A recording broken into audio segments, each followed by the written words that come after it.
4টা কসম খেয়েছেন। 1 নম্বরে মক্কা নগরীর কসম খেয়েছেন, 2 নম্বরে রসুল করিম সাল্লাল্লাহু তাআলা আলাইহি ওয়াসাল্লামের কসম খেয়েছেন, 3 নম্বরে হযরতে আদম আলাইহিস সালামের কসম খেয়েছেন, আর 4 নম্বরে প্রতিটা আদম সন্তান, প্রতিটা বনি আদমের কসম খেয়েছেন। তাহলে এই কসমের মধ্যে আপনিও আছেন, আমিও আছি, সকলের কসম খেয়েছেন। কসম খেয়ে আল্লাহ তাআলা বলেন, মানুষ আমি তোমাকে পরিশ্রমের মধ্যেই বানিয়েছি, তুমি পরিশ্রম করবা, এটা স্বাভাবিক, তোমাকে পরিশ্রমের জন্যই আমি বানিয়েছি, তুমি পরিশ্রম করবা। তাহলে আমরা সকলেই এই আয়াতের মধ্যে শামিল আছি না নাই বলেন? প্রত্যেকেই কেউ না কিছু না কিছু পরিশ্রম করে। রব এই শতসিদ্ধ কথাগুলো যেগুলো আমরা সকলেই বুঝি, সেগুলো কেন বললেন? সেগুলো এজন্য বলেন যে যেগুলো তুমি বুঝো না এগুলোও সত্য, যেগুলো বুঝো এগুলো যেমন সত্য, যেগুলো তুমি বুঝো না এগুলোও কি সত্য। তোমার দেখা বিষয়গুলো যেমন সত্য, তোমার আনদেখা বিষয়গুলো, না দেখা বিষয়গুলোও তেমন কি সত্য। বলুন তো দেখি, লাকাদ খালাকনাল ইনসানা ফি কাবাদ, আমি তোমাকে মেহনতের জন্যই বানিয়েছি। এবার বলুন তো এক রিক্সাওয়ালার শ্রম কেমন? এবার বলুন তো দেখি, যারা এই ট্রাক থেকে মাল নামায়, 50 কিলো চালের বস্তা, 500 বস্তা নামায়, 300 বস্তা আলুর বস্তা নামায়, এদের পরিশ্রমটা কেমন?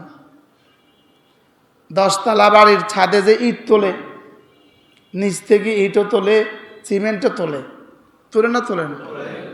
এদের পরিশ্রমটা কেমন? আল্লাহ তাআলা বলেন, আমি তোমাকে পরিশ্রমের মধ্যেই বানিয়েছি। রাস্তা যারা শ্রমজীবী মানুষ, এদের পরিশ্রমটা কেমন? খেতে খামারে যারা কাজ করে, এদের পরিশ্রমটা কেমন? এর পরের সূরা সূরাতুল লাইল, সূরাতুল লাইলের মধ্যে এক আয়াত, ইন্না সা'য়াকুম লাশাত্তা, তোমাদের প্রত্যেকের চেষ্টা ভিন্ন ভিন্ন। সুবহানাল্লাহ। আচ্ছা বলুন তো দেখি কতটা সত্য? হ্যাঁ, এই যে এখন আমরা যেটা বললাম যে তোমরা পরিশ্রমী, সত্য না মিথ্যা?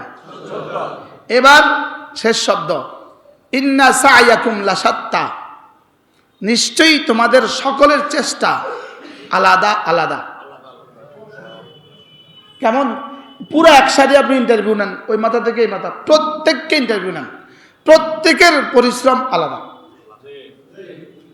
বাস্তব না বাস্তব? যদি 2 জন কাপড়ের ব্যবসা করে, লেকিন যা দেখেন পরিশ্রম আলাদা, ধরন ভিন্ন ভিন্ন। শুধু এখানেই শেষ নয়, প্রত্যেকের পরিশ্রম যেমন আলাদা, প্রত্যেকের মাল আলাদা। এখানে যতজন আছে প্রত্যেকে আলাদা আলাদা ইন্টারভিউ নেন, প্রত্যেকের পকেটের টাকা আলাদা, ঘরের আসবাবপত্র আলাদা, জীবনের যত প্রাপ্তি সব আলাদা, সব ভিন্ন ভিন্ন। এটা বোঝা যায় যে জান্নাতে প্রত্যেকটা আলাদা, মজাও আলাদা হবে, নেয়ামতও আলাদা হবে, হুরও আলাদা হবে, গিলমানও আলাদা হবে, আর আল্লাহ দিদারের মজাও আলাদা হবে, সব আলাদা। আজীব বিষয়। ওয়াল আখিরাতু আকবারু দারাজাতিন ওয়া আকবারু তাফদীলা, এখানে তোমাদের মধ্যে যেমন তাফদীল আছে, তাফদীল মানে একে অন্যের তুলনায় প্রাধান্য, একে অন্যের তুলনায় বেশি হওয়া। এখানে যেমন তোমাদের পরস্পরের মধ্যে তাফদীল আছে, তা আল্লাহ তাআলা বলেন আখিরাতেও তাফদীল আছে, একজনের তুলনায় আরেকজনের বেশ কম আছে। তবে এই বেশ কমটা কেমন জানো? যদি শুধু একবার সুবহানাল্লাহ বেশ কম হয়, তা আসমান জমিন বেশ কম হয়ে যাবে। এবার আখিরাতের বেশ কমটা কেমন? দুনিয়াতে ডিসির বাড়ি 5 তলা, ডিসির ফিওনের বাড়ি 10 তলা, এটা বাংলাদেশে আছে? এটা বাংলাদেশে কি বর্তমান এই সময়ে পেট্রো বাংলার সচিব যিনি, আমার মসজিদের মুসল্লি, ইনি ভাড়া বাড়িতে থাকেন। ভাড়া ইনি বনশ্রীতে ভাড়া বাড়িতে থাকেন। সচিব সাহেবের নিজের বাড়ি নাই, আর তার দফতরের ফিয়ন একজনেরও বাড়ি ছাড়া খালি নেই। মনে হয় বুঝেন না, একাধিক ওয়ালাও আছে। অর্থাৎ বাংলাদেশের সবচেয়ে বেশি আমদানি যেই ফান্ড থেকে সংগৃহীত হয়, রাষ্ট্রের টাকা, আর ওনার বাড়ি নেই, নিজের গাড়ি নেই। সরকারি গাড়ির সময় সরকারি গাড়িতে চলে, সরকারি গাড়ির বাইরে উনি সিএনজি দিয়ে চলে। তাহলে আল্লাহ তাআলা কি বলেন, দুনিয়াতে তো এরকম ব্যাস কম হবে, আর আখরাতে ব্যাস কম হবে। লেকিন আখরাতের ব্যাস কম কেমন জানো? ওয়াল আখরাতু আকবারু দারাজাতিন ওয়া আকবারু তাফদীলা। সহজ ভাষায় তোমাকে বলি যে দুটো দরজার মধ্যে পার্থক্য আকবার। সুবহানাল্লাহ বলেন। যিনি আজকে জুমায় আগে আসছেন, আজানের আগে আসছেন, আর যিনি পরে আসছেন, হাসরের ময়দানে গিয়ে দেখবেন দুজনের মধ্যে ব্যবধান হয়ে আছে আসমান আর জমিনের চেয়েও বেশি। সুবহানাল্লাহ। যিনি মসজিদে এসে 2 রাকাত নামাজ পড়তে পেরেছেন আর যিনি পারেননি, এই দুজনের মধ্যে ব্যাস কম হবে আসমান জমিনের চেয়েও বেশি। রাসূল বলেন, আযান ও ইকামতের মধ্যে 2 রাকাত নামাজ খায়রুম মিন বাকাই দুনিয়াকুম। রাসূল বলেন, তোমার অবশিষ্ট দুনিয়ার চেয়েও শ্রেষ্ঠ। তো আসরের আগে যদি আপনি 2 রাকাত নামাজ পড়ার সৌভাগ্য হয় প্রতিদিন, তা আপনার জীবনটা কেমন হবে? সুবহানাল্লাহ। মাগরিবের পরে সুন্নত পড়ার পরে যদি 2 রাকাত নামাজের তৌফিক হয়, তা আপনার আখিরাতটা কেমন হবে? দুনিয়ার বেলায় তো বুঝি, লেকিন আখিরাতের বেলায় বুঝি না। আখিরাতের বেলায় আমরা বুঝবো না, এটা স্বাভাবিক। এজন্য আখিরাতের বেলায় শুধুই বিশ্বাস করে যাওয়া। এজন্য আল্লাহ তাআলা কসম খেয়ে বলেন, তোমাদেরকে বানিয়েছি আমি পরিশ্রমের মধ্যেই। আর ওখানে বলেন তোমাদের চেষ্টা ভিন্ন ভিন্ন। সুবহানাল্লাহ। সকলের কর্মতৎপরতা ভিন্ন ভিন্ন। তাহলে সকলের দুনিয়া যেমন ভিন্ন, সকলের আখিরাতও ভিন্ন। তাহলে সকলের কবরও ভিন্ন। সকলের কবরও কি ভিন্ন? সকলের মৌতও ভিন্ন। মৃত্যু দৃশ্যও ভিন্ন। মৃত্যু আমরা যেটা দেখি এটা মৃত্যুর মূল দৃশ্য নয়। আমরা যা দেখছি, দাদি মারা গেছে চোখের সামনে, দাদা মারা গেছে চোখের সামনে, বাবা মারা গেছে চোখের সামনে, আপনি আর আমি যে দৃশ্য দেখছি, মৌতের আসল দৃশ্য এটা নয়। মৌতের আসল দৃশ্য যেটা, সেটা পৃথিবীর কোনো মানুষ দেখে না। কি বলছি বলেন? আপনি দেখছেন বেনামাজি, বেরোজগারি, ফাসিকার, ফুজ্জার আস্তে করে ঘুমিয়ে গেছে। না, এ আস্তে আস্তে নয়। কি বলছি বলেন? এ আস্তে কি নয়, এ আস্তে আস্তে নয়।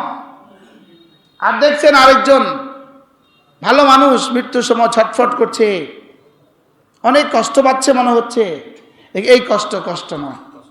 আমার দেখা কষ্ট কষ্ট নয়, আর আমার দেখা মিষ্টি মিষ্টি নয়। কি বলছি বলেন? এখানে অন্যটা চলে, যেটা মানুষ বুঝবে না। যদি মানুষ বুঝতো, এটা মুশাহাদা হয়ে যেত, এটা আর বিল গায়েব থাকতো না। এটা কি থাকতো না? এটা আর গায়েব থাকতো না। তখন আর গায়েবের উপর বিশ্বাস হতো না, তখন দেখার উপরে বিশ্বাস হতো। আর দেখার উপরে বিশ্বাস হলে ঈমান হয় না। বলেন কি বলছি? দেখার উপরে বিশ্বাস হলে কি হয় না? গাভী দুধ দেয়, এটা দেখছি, এটা যদি কেউ বিশ্বাস করে গাভী দুধ দেয়, আমি অবশ্যই বিশ্বাস করি, বলে এটা ঈমানের জন্য যথেষ্ট নয়। এটা কি নয় বলেন? এটা ঈমানের জন্য যথেষ্ট নয়। তাহলে আল্লাহ তাআলা কসম খেয়ে বলেন, তোমাদের প্রত্যেককে আমি কিসের জন্য বানিয়েছি বলেন? কষ্টের জন্যই বানিয়েছি। এরপরে আল্লাহ তাআলা বলেন, হ্যাঁ মানুষ, তুমি কি ভেবেছ তোমার উপরে ক্ষমতাধর কেউ নাই? প্রত্যেকটা মানুষকে রব যেন ধমক দিলেন, নেকুকারকেও ধমক দিলেন, বদিকারকেও ধমক দিলেন, সৎকর্মশীলকেও ধমক দিলেন, আর অসৎকর্মশীলকেও ধমক দিলেন। তুমি কি ভেবেছ তোমার উপর ক্ষমতাধর কেউ নাই? সকলে বলেন হ্যাঁ আছে। বলেন আছে, আছে। তোমার উপরে কি ক্ষমতাধর কেউ নাই? অবশ্যই আছে। এটা বলে আমাকে সতর্ক করলেন, আমাকে গুনাহ থেকে বাঁচাবার জন্য ওয়ার্নিং দিলেন। সুবহানাল্লাহ। আমাকে গুনাহ থেকে বাঁচাবার জন্য কি করলেন? ওয়ার্নিং দিলেন, আমাকে সতর্ক করলেন, আমাকে সমস্ত গুনাহ থেকে ফিরে আসার জন্য সতর্ক করলেন। তুমি কি ভেবেছ তোমার উপরে ক্ষমতাধর কেউ নাই? আর এরপরে বলেন, তুমি যদি ভেবে থাকো তুমি অনেক মাল খরচ করেছ, বেঁচে যাবা, তুমি যদি ভেবে থাকো তুমি অনেক মাল খরচ করেছো তবে তুমি বেঁচে যাবা, না, এটা ভুল কথা। অতীতেও কেউ মাল খরচ করে বাঁচে নাই। আজীব না? কিভাবে একের পর এক বলছেন। ইয়াকুল আহলাকতু মালাল লুবাদা, তুমি ভেবেছ তুমি অনেক মাল খরচ করেছ, তুমি বিদেশে অনেক বাড়ি বানিয়েছ, ব্যাস পালিয়ে যাবা। পালিয়ে যাবা কি হবে? পৃথিবীর 8টা দেশ থেকে ওই জালেম নেতানিয়াহুর জন্য গ্রেপ্তারি পরোয়ানা জারি হয়ে গেছে, সারা পৃথিবী থেকে জারি হবে ইনশাআল্লাহ। বলেন ইনশাআল্লাহ। এরপরেও যদি শহীদ দুনিয়াতে গ্রেপ্তার না হয় তা আপনি ঘাবড়াবার কোনো কারণ নাই। দুনিয়া গ্রেপ্তার তো হলো না, সে বেঁচে তো গেল না, বেঁচে যায় নাই। রব থেকে কেউ বাঁচতে পারে না, রব থেকে কেউ কি বাঁচতে পারে না। তা আহলাকতু মালাল লুবাদা, তুমি যদি মনে করো তুমি অনেক মাল খরচ করে ফেলেছ, তুমি যদি মনে করো তুমি অনেক মাল খরচ করেছ, তোমার কিচ্ছু হবে না। এতটা বাড়ি তুমি বানিয়েছ, তোমার আর কিছু হবে না। কি হয়? আমাদের সাবেক পুলিশ প্রধান যেই সমস্ত গ্রেপ্তারির জন্য, সমস্ত হত্যার জন্য, হত্যা গুম খুনের জন্য, যে সারা বাংলাদেশের সমস্ত হত্যা, এই আমাদের লক্ষ্মীপুরে যত হত্যা হয়েছে সব তার নির্দেশে, গত 16 বছরে যত হত্যা সব তার নির্দেশে। সে পালিয়ে গেছে ঠিকই, আপনি কি মনে করেন সে এখন খুব সুখে আছে? বিনজির আলা ওজনে খিনজির, বিনজির আলা ওজনে, এটা পরে জিজ্ঞাসা করে নিয়েন হুজুর এটা কি কইছে, রান্না করে বুঝাইতাম না। বিনজির আলা ওজনে খিনজির, এটা পরে বুঝে নিয়েন, মানে একজনও বুঝেন না আমি কি কইছি। আচ্ছা থাক। তো আহলাকতু মালাল লুবাদা, আমি কি পরিমাণ মাল খরচ করেছি, পৃথিবীর কোথায় কোথায় বাড়ি বানিয়েছি, কে আমাকে ঠেকাবে? লেকিন হইতে পারে বাড়িতেই আছে, লেকিন যে পরিমাণ অশান্তিতে আছে তার অশান্তি ভাগ করে দিলে সারা 800 কোটি মানুষ অশান্ত হয়ে যেত। বাস্তব না বাস্তব? আল্লাহ তাআলা কসম খেয়ে বলেন, আমি এই শহরের কসম খেয়ে বলি, আমি আপনার কসম খেয়ে বলি, আমি পিতার কসম খেয়ে বলি, আমি সন্তানের কসম খেয়ে বলি, আমি আদম আসলামের কসম খেয়ে বলি, আমি সমস্ত বনি আদমের কসম খেয়ে বলি, নিশ্চয় আমি মানুষকে বানিয়েছি কষ্টের মধ্যেই বানিয়েছি, কষ্টের মধ্যে সে কষ্ট করবে, কষ্টের মধ্যেই বানিয়েছি। হায় মানুষ, তুমি কি ভেবেছ তোমার উপরে শক্তিধর কেউ নাই, তোমার উপরে ক্ষমতাধর কেউ নাই? তুমি কি এটা ভেবেছ? আমাদের প্রত্যেকের উপরে ক্ষমতাধর আছে। আরে ক্ষমতাধর তো দূর কি বাত, মশার কাছেও তো তুমি অসহায়। কি আশ্চর্য না?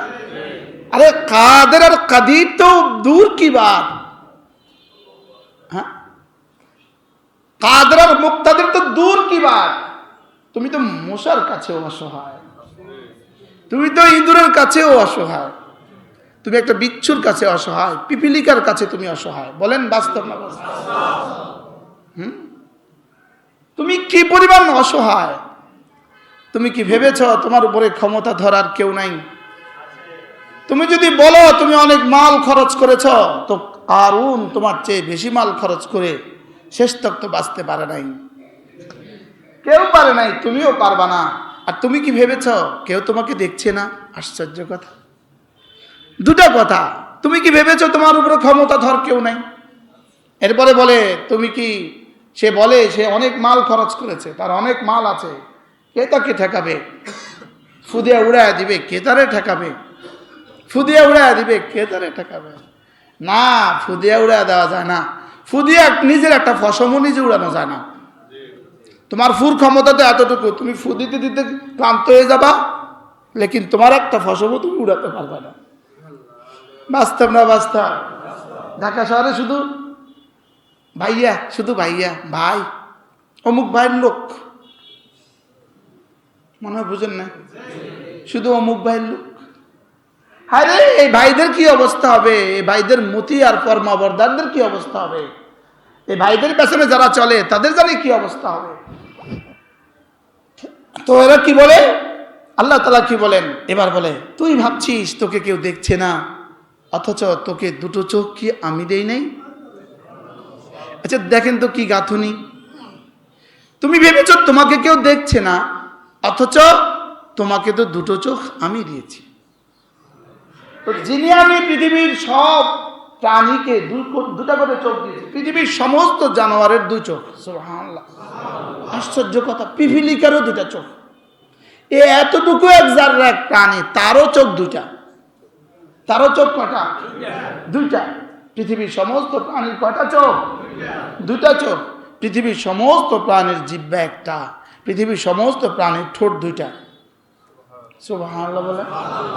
ঠোঁট একটা হলো কোনো প্রাণী আপনাদের জানা আছে কি?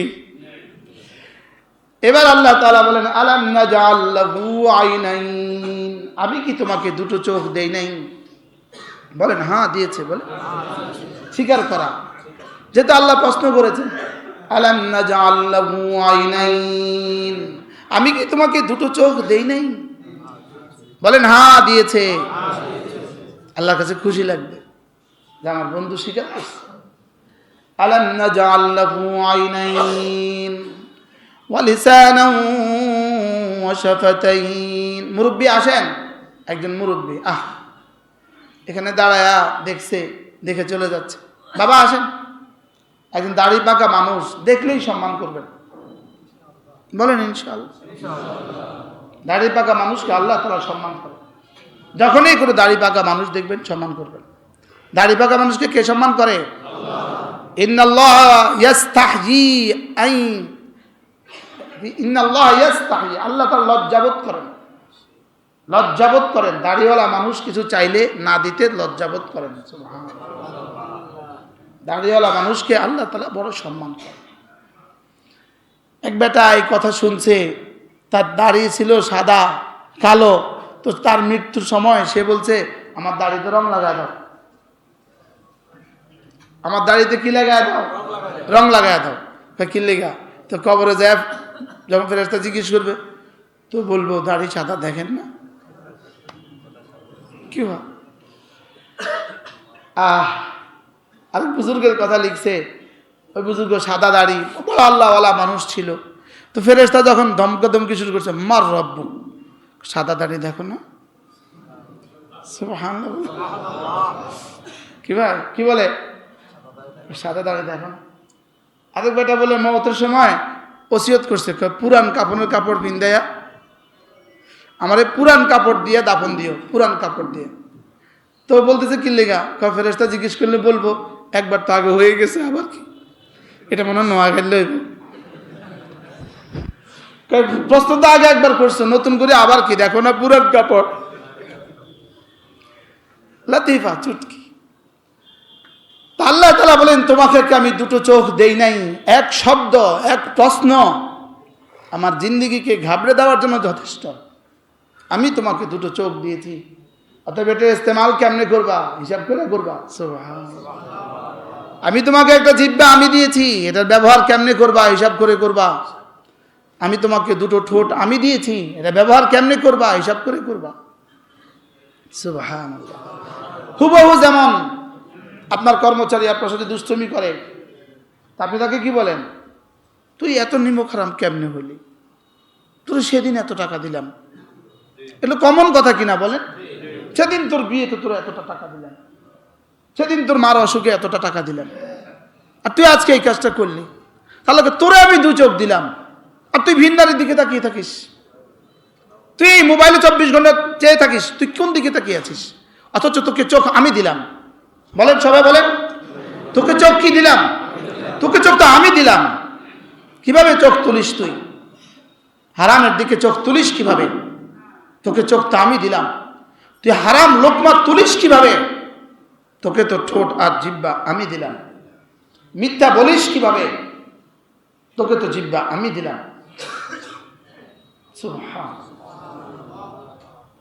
চোখে আঙ্গুল দিয়ে বলে, চোখে আঙ্গুল দিয়ে, আলাম নাজআল লাহু আইনাইন, পড়েন তো, আলাম নাজআল লাহু আইনাইন ওয়া লিসানান ওয়া শাফাতাইন ওয়া হাদাইনাহুন নাজদাইন। তোকে কি আমি 2টো চোখ দেই নাই? তোকে কি একটা জিহ্বা আর 2টো ঠোঁট আমি দেই নাই? নিশ্চয়ই তুই বলবি আমি দিয়েছি। হ্যাঁ দিয়েছেন। এবার রব বলেন আমি তোকে 2টো রাস্তা দেখিয়েছি। ওয়াহাদাইনাহুন নাজদাইন, আমি তোকে 2টো রাস্তা আমি দেখিয়েছি। একটা রাস্তা তোকে জান্নাতে পৌঁছিয়ে দিবে, আরেকটা রাস্তা তোকে জাহান্নামে পৌঁছিয়ে দিবে। আমি তোকে 2টো রাস্তা দেখিয়েছি। আল্লাহ, তোকে আমি 2টো রাস্তা তোকে আমি দেখিয়েছি। আমি তোকে, তোর আকল আমি দিয়েছি, তোর আকল তোকে আমি দিয়েছি। তোর আকলের মধ্যে ভালো আর খারাপ 2টো ধারণ করার ক্ষমতা আমি দিয়েছি। সুবহানাল্লাহ। গরু আর ছাগলকে আমি এতটুকু ইমতিয়াজ দেই নাই, এতটুকু ক্ষমতা আমি গরু আর ছাগলকে দেই নাই, তোকে দিয়েছি, তোকে দিয়েছি। ওয়াহাদাইনাহুন নাজদাইন, পড়েন, ওয়াহাদাইনাহুন নাজদাইন। আশ্চর্য কথা হলো, তরিকুন মানিও রাস্তা, নাজদুন মানিও রাস্তা, লেকিন কোরআন তরিকের পরিবর্তে নাজদুন ইস্তেমাল করেছে। 2টোর মধ্যে একটু পার্থক্য আছে। তরিকুন মানে হলো সমতল রাস্তা, আর নাজদুন মানে হলো নিচ থেকে উপরের দিকে রাস্তা। সুবহানাল্লাহ বলে, আশ্চর্য কথা। শব্দ চান রব বলেন আমি তোকে 2টো রাস্তা দেখিয়েছি। একটা তোকে জমিন থেকে জান্নাতে তুলে নিয়ে আসবে, একটা তোকে উপর নিচ থেকে উপরে নিয়ে আসবে। তোকে 2টো রাস্তা দেখিয়েছি। আরেকটা তোকে জাহান্নামে পৌঁছিয়ে দিবে। আমি তোকে 2টো রাস্তা দেখিয়েছি। আলাম নাজআল লাহু আইনাইন, হ্যাঁ তোকে আমি 2টো চোখ দিয়েছি, তোকে আমি 2টো ঠোঁট দিয়েছি, তোকে আমি একটা জিহ্বা দিয়েছি, তোকে আমি 2টো রাস্তা দেখিয়েছি। তোকে আমি মসজিদের রাস্তাও দেখিয়েছি, তোকে আমি মন্দিরের রাস্তাও তোকে আমি দেখিয়েছি। ডান আর বাম তোকে আমি দেখিয়েছি। আল্লাহ, ডান আর বাম তোকে আমি দেখিয়েছি। ওয়াহাদাইনাহুন নাজদাইন, তোকে 2টো রাস্তা আমি দেখিয়েছি। তুই ভোটটা কিসে মারবি এই আকল কিন্তু তোকে আমি দিয়ে দিয়েছি। আল্লাহ, এবার আর সুবহানাল্লাহ কান না বলে, হুজুর শুধু এই ওয়াজটা করেন না। বিশ্বাস করেন আমি আসার সময় কয়জনে আমারে কইছে এই ওয়াজটা করেন না। আজকেও কইছে, প্রত্যেক দিন কয়, শুধু প্রত্যেক দিন কয়। তো এটা বুঝে আল্লাহ দেখানোর রাস্তা না। আপনার ব্রেনে, আপনার আকলে আপনি এটা বুঝলেন না কেন? কাকে ভোট দিলে দুর্নীতি করবে, কাকে দিলে দুর্নীতি করবে না, এটা বুঝলেন না কেন? আপনি তো সব বুঝেন, এটা বুঝলেন না কেন? বুঝেন না, ওয়াহাদাইনাহুন নাজদাইন, আমি তোকে 2টো রাস্তা দেখিয়েছি। কোনটা ভালো কোনটা খারাপ 2টো রাস্তা তোকে দেখিয়েছি। কয়টা রাস্তা? আবার বলেন কয়টা? আমার ছেলের বেলা আমি কেন বুঝলাম না কোনটা ভালো রাস্তা কোনটা খারাপ রাস্তা? আমার মেয়েটার বেলা কেন বুঝলাম না কোনটা খারাপ রাস্তা কোনটা ভালো রাস্তা?